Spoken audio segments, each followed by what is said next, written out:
Greetings to everyone. My name is Alvin Jose. I have been working in data analysis field for more than 7.5 years. In this presentation, I'll be talking about workforce analysis. Speaking about the company Sankhyana, it is a Sanskrit word which means the process of calculating by assigning numbers to something.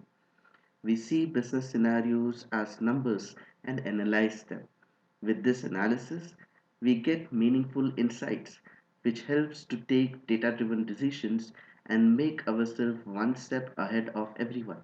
Starting from 2014, Sankhyana has handled plenty of projects in multiple domains like telecom, retail, banking, healthcare, and so on. Let's understand about the differences between the HR analytics and the workforce analytics. HR analytics has the purpose to help the HR management to prioritize and improve the performance of human resource, or I can say the performance of employees, while workforce analyst has the purpose to help the aspects of people management, that is to prioritize and improve the performance of the organization as a whole. Now let's understand what is workforce analytics. Workforce analytics is nothing but wherein it is a process where the observations will be reviewing the staff data and the trends and to determine how or the like the current future the current and the future hiring needs. So generally it is a cycle wherein you will be beginning with the workforce analysis. You will be implementing a plan wherein you will be creating different steps and you will be executing those things. Once the plan has been executed, you will be evaluating on time to time basis. Now, why to evaluate? To check whether it is going according to the plan. And then we will be accordingly coordinating the workforce planning strategy. That is, when I am implementing the plan, I might come across with the different changes. So, accordingly, I'll be using different strategy to upgrade ourselves with the workforce analysis. Now, let's understand why it is important. Workforce analysis is important because it helps in retention and restructuring. Now, future budgeting constraints are also depending on this. We will always look into a smaller recruitment pool so that I will be looking into better talented pool and with a smaller recruitment team. I'll be recruiting the right person for the right job. I might switch from reactive to proactive. Why? Because it is not until and unless I get not a proper subject, a proper employees, I won't be just simply sitting there and looking out. I'll be just be proactive and beforehand I'll be checking out where the employees are needed and what kind of employees are needed. And that is when I'll be recruiting those people there. Now, how will Sankhyana help you out? Sankhyana will be helping you out with three different steps. Okay, that is first step will be developing the current and the future work profile, and then in the step two, I will be getting you through the gap analysis. That is, will be conducting what is the difference between the current and the future. Okay, that is, we'll be understanding different gaps, and then the third step will be recommending you the strategies to address all the surpluses. Now let's get in more deeper. Now what do we do in the step one? Step one will be first identifying your problems, then we'll be placing a strategic plan. It's not only a strategic plan, we'll be also giving the workforce plan too. Now, how we'll be doing this? We'll be doing with the help of SWOT analysis. Now, what is SWOT analysis? SWOT analysis is nothing but strength, weakness, opportunities, and threats. So, we'll be checking all the strength and the weakness, and then we'll be checking all the opportunities and the threats of the future and the current and do the analysis.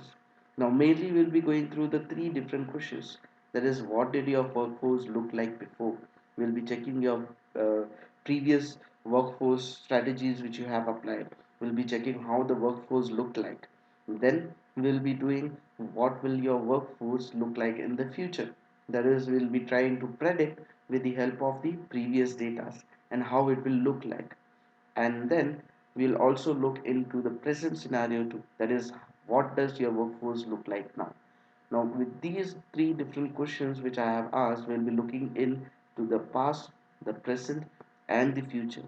Now, that is where I will be able to predict the future also with the past and the present data. That is how I will be collecting those data. Now, once I have created the plan, what do I do? The step two, I will be implementing those, or I will be checking in and comparing it with the current and the future. So I'll be looking into different data for that. For first, to get into the current workforce, I'll be looking into the data of number of employees. I'll be looking into the data of retirement eligibility, the competencies, the expenditure for the salary, the demographics, and the turnover. Not only these are the only few risk factors which I'll be taking in. The next, I'll be looking into the future too. Now, how will I look into the future? I'll be looking into the change of administration, the legislative, the economic, and the technology. Those are the different factors I will be looking into. Then also I will be forecasting the budget, the strategic plan, the mission, and the vision. So that is how we will be able to look into, that is what is the difference between the current and the future. And I will be taking those current and the predictive future which we have to, and I will be checking out what are how much the gap analysis to be done. That is, what are the different plans are to be implemented, what are the different strategies to be implemented to reach out or to change the future which we want to predict as such, or we want to reach a particular goal. So that is where the third step which will help me out, that is I will be developing the action plan there, and then we will be looking into the identifying the critical concerns and also implementing the plan. Now, during the developing of the plan, action plan, I'll be looking, as I had said, that we will be looking into different scenarios. That is, from the present, how the predicted future looks like, and then based on the predicted future, we'll not be looking into, okay, this is what I want to get. We'll be setting a goal, we'll be setting a mission, we'll be setting a vision where I want to reach that specific goal. Now, to reach that specific goal, how much I have to divert from the actual or the predicted future which we have assumed or which we have uh, brought in. So that is where I will be looking into, and I will be implementing, I will be creating those plans where I want to reach the specific goal. Once those action plans has been developed, then I will be looking into different critical scenarios or the critical risk which we will have to take in. So those are the different critical concerns I will be digging into. I'll be identifying those, I'll be placing those as a high priority. Why? Because if anything in the future, while executing the plan, and we have any differences or any problem which arises through, we'll have to face it accordingly. So we'll be taking in different scenarios. Based on that, we'll be executing and we'll be making different strategic plans, and accordingly we will be implementing those. Now in the step 3, the next phase which comes in, I will be implementing the plan. Now the implementation of plan does not mean that, okay, once I have executed the plan, I can continue with the implementation of plans. During the implementation of plan itself, I'll be mainly focusing on the things which are required to take care of. So instead of being reactive, I have to be proactive, right? So what will I do? While implementing the plan itself, I'll be checking out each and every scenario. I'll be checking out what are the different things which will be going in the surrounding while implementing the plan, and accordingly, I'll be making the changes. Say for simple example, I had like the workforce, I wanted to reduce the number of workforce, or say I want to reduce the salary part, and I wanted to make a change in that. But what happens is, if there is a law or a government law which brought in where they have to raise the salary, basic salary, that is where I will have to make the changes there. So I have to be proactive and be aware of my surroundings, what is going to happen, and basically I will have to make the changes in the strategic plan there too. So that is where we'll be able to make the changes there. Now, how can I do it? It is based on the data which we are going to collect. Now, the best example I can say is about the COVID effect which has happened.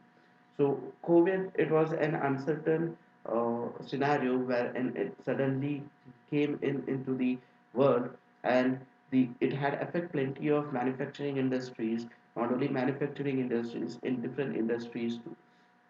Now, why it will be affecting more in manufacturing industries? The first thing, there will be a shortage. Why? Because most of the people will be looking for work from home based, and right now, plenty of industry, plenty of companies are offering those. Then, how can the manufacturing industry face it? Will be have to take in the talented people and a small team. So the talented people who will be able to do the multitasking and who will be able to complete the work which has been outputted same as the number of say 100. So I will be only selecting 50 people among those who are very talented, and then I'll be making the change in that. So that is one way which I can do. There are plenty of other ways based on the data which we can derive it. Now, data driven decisions is one of the main important things which we have to take care of. Now, Sankhyana is led by Mr. Sajal Kumar, and the head office is located in Kamanali, and their presence is also included in one of the branch, that is HSR layout in Bengaluru, and the other in Delhi in Bihar. Now, thank you for giving me your time to listen to me, and have a great rest of the day. Thank you.